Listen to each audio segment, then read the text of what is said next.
Let's take a look now at a well-known force majeure case. In 2001, the man who was later to become the 45th President of the United States, Donald Trump, decided to build yet another of his hotels, this time in the city of Chicago. However, this was going to be no ordinary hotel. Trump announced early in 2001 that his Trump International Hotel and Tower, Chicago, would be the highest building in the world. He was only persuaded to reduce the height of the new building following the attacks on the World Trade Center in New York, better known around the world, of course, as 9/11. People were just too afraid of very tall buildings for a long time after 9/11, and Trump realized that he'd have to change his plans if his new venture was to be a success. Even so, the new construction project was extremely ambitious.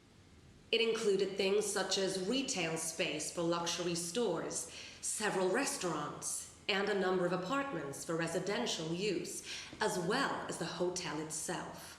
To help finance all of this, in 2005, Donald Trump took out a huge loan of $640 million with Deutsche Bank. As part of the loan agreement between the Trump Corporation and the bank, Donald Trump had been required to give the bank a $40 million personal guarantee.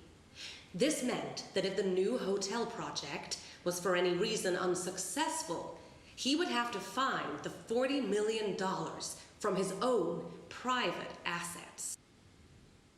However, when they entered into the loan agreement in 2005, the parties didn't know that a devastating financial crisis was coming. The banking crisis that started in 2007 affected almost every country in the Western world and caused a terrible worldwide economic recession. Thousands of people lost their jobs as businesses collapsed. Thousands more people lost their homes as they were unable to pay their mortgages. And in the world of finance, banks found that they were quickly running out of cash.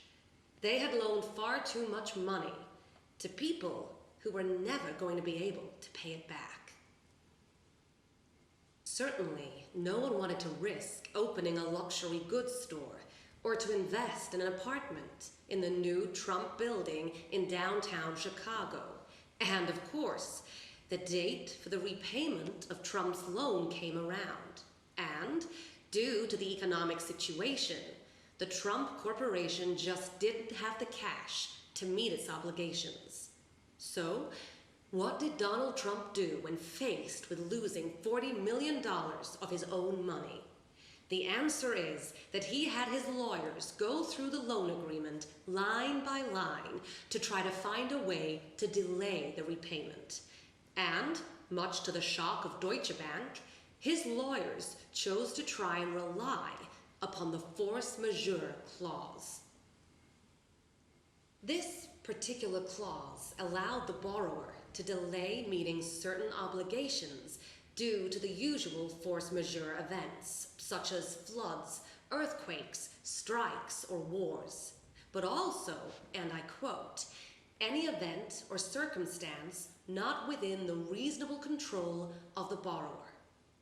The lawyers at Deutsche Bank, despite having accepted this dangerous wording, must have been amazed by what happened next.